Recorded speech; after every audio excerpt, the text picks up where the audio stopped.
A estratégia do dia. O podcast original da Bloomberg Linha. A China aumentou as importações de matérias-primas porque fábricas e outras indústrias se preparam para o aumento no consumo após as férias de verão no hemisfério norte. Lá na China, há uma mudança sazonal significativa. Antes do inverno, fábricas e obras tendem a ter uma atividade mais intensa e, por conta disso, precisam de mais materiais.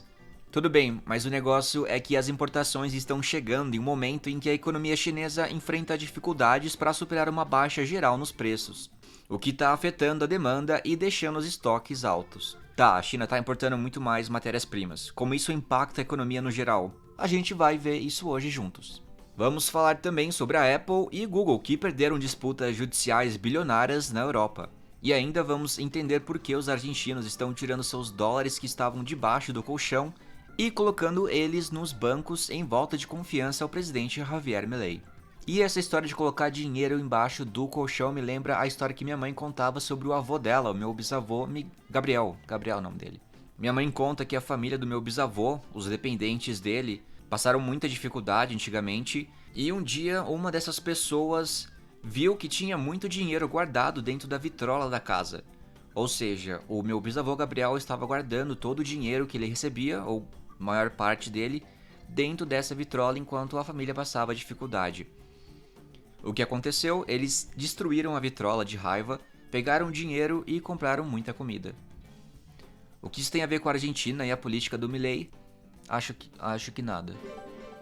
Vamos lá.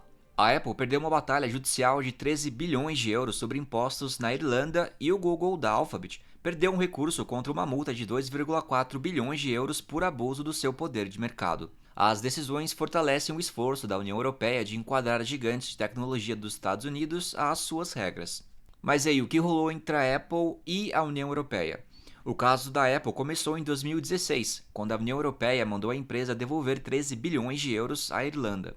Esse valor se refere aos lucros a mais que a Apple conseguiu com impostos baixos que o país ofereceu entre 2003 e 2014. Segundo a União Europeia, esse acordo fiscal é ilícito e durante esse período a Apple enviou para a Irlanda todo o dinheiro que ganhou na Europa, na África, no Oriente Médio e também na Índia. O Tribunal de Justiça do Bloco Europeu em Luxemburgo apoiou a decisão de 2016 e concluiu que a Irlanda deu à Apple uma vantagem injusta.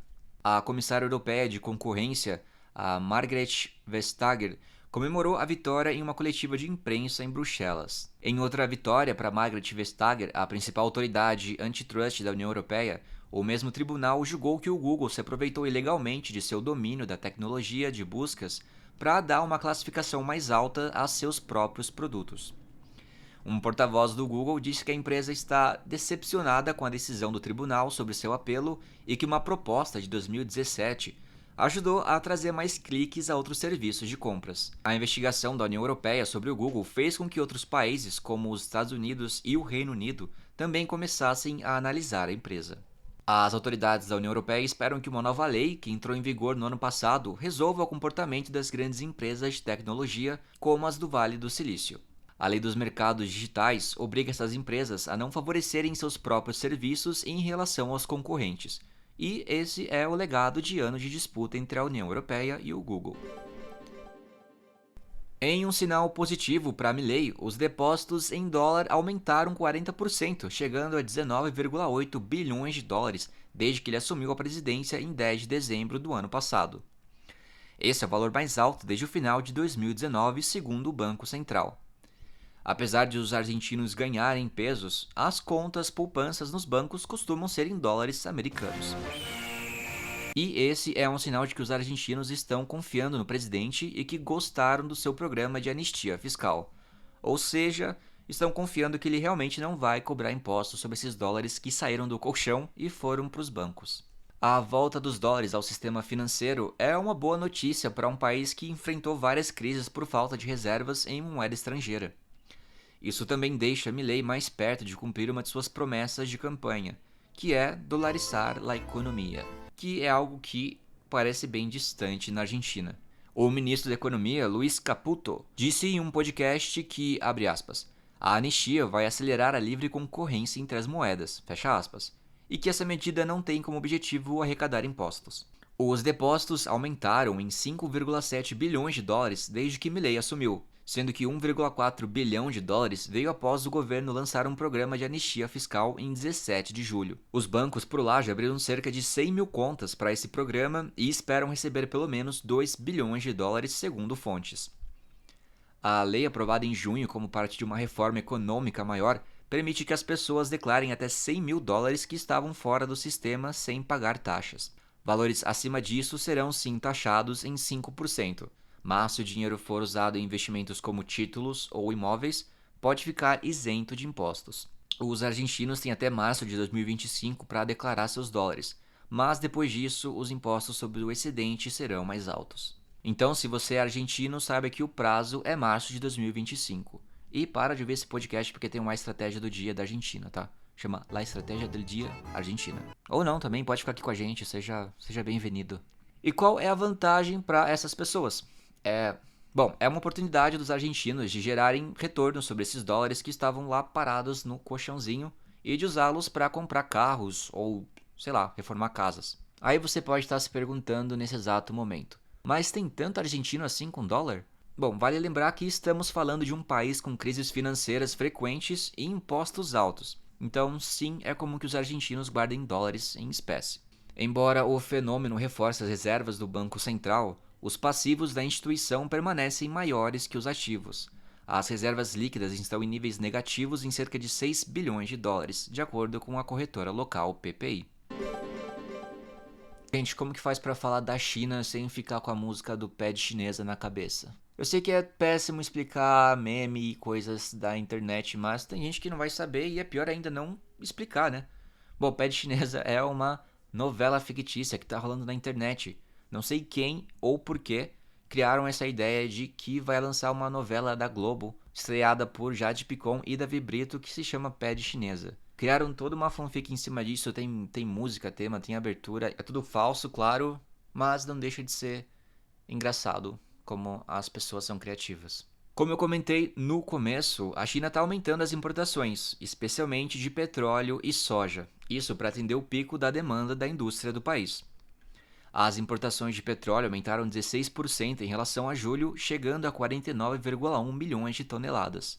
Isso aconteceu porque as refinarias compraram mais barris baratos do Irã, e as margens de lucro do refino melhoraram um pouco. No entanto, o número foi menor que em agosto de 2023 e no acumulado do ano, isso devido à desaceleração da economia e o aumento dos carros elétricos. E carro elétrico não usa gasolina.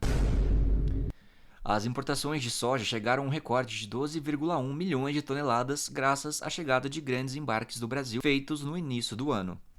As importações de minério de ferro caíram em julho, mas ainda ficaram acima de 100 milhões de toneladas. E por que essa informação de ferro é importante? Bom, o minério de ferro foi a commodity que mais se beneficiou do boom econômico chinês dos últimos 25 anos. Desde o fim da década de 1990 até o início de 2024, os preços do minério de ferro aumentaram quase 10 vezes. E tem um avião passando. Bom, isso foi mais do que qualquer outra commodity importante, e o volume negociado triplicou. Os magnatas australianos das commodities se tornaram bilionários, as empresas de mineração se transformaram, mesmo que brevemente, em queridinhas de Wall Street, e poderosas batalhas legais foram travadas pelo controle dos últimos depósitos minerais inexplorados.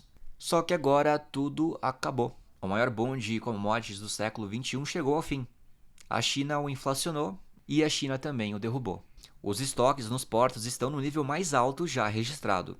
E isso devido à crise no mercado imobiliário que está impactando a demanda por aço. As compras de concretado de cobre também subiram, chegando ao segundo maior nível já registrado para abastecer novas fábricas de fundição do país. Então esses números eles refletem as mudanças estruturais na economia chinesa. Enquanto as importações de petróleo e soja ainda mostram a força para atender a demanda industrial, o mercado de minério de ferro já enfrenta os efeitos do fim de um longo ciclo de crescimento.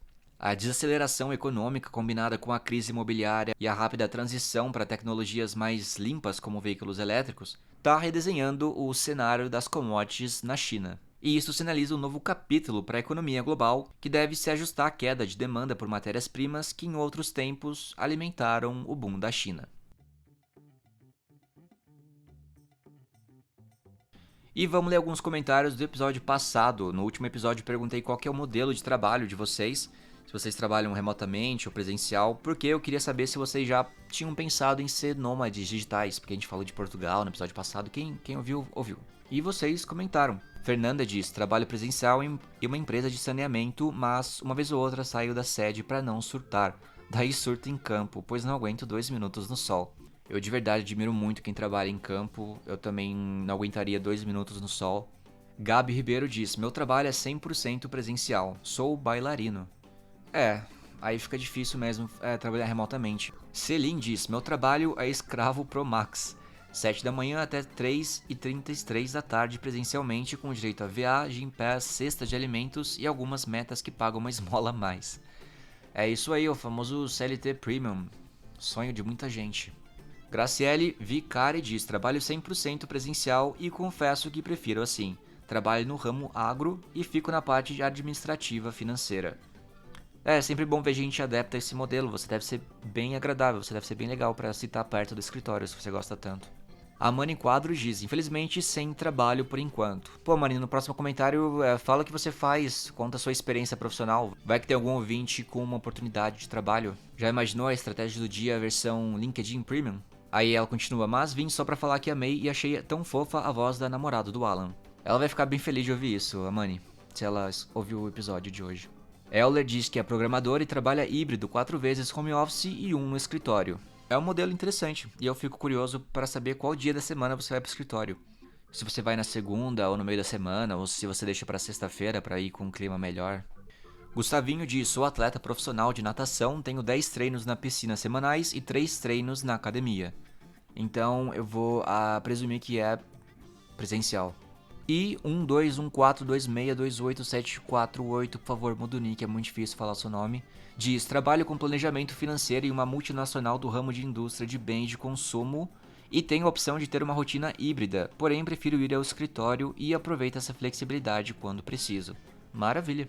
E Roselis Costa diz, sou advogada, trabalho híbrido, 4 vezes na casa e 1 vez presencial. Algo que antes da pandemia era inimaginável e hoje consigo estar presente com meus filhos, ajudar nas tarefas e posso acompanhar eles de perto. Muito bom, estar presente na rotina dos filhos deve ser muito bom mesmo. Igor Henrique diz, trabalho híbrido, contabilidade. Igor Henrique, pelo visto, é um cara simples e vai direto ao ponto, ele só escreveu trabalho híbrido, contabilidade. Muito bom. Muito obrigado pela audiência de vocês. A gente se encontra no próximo episódio. Se você está ouvindo enquanto dirige, seja gentil no trânsito. Ok? Tchau, tchau.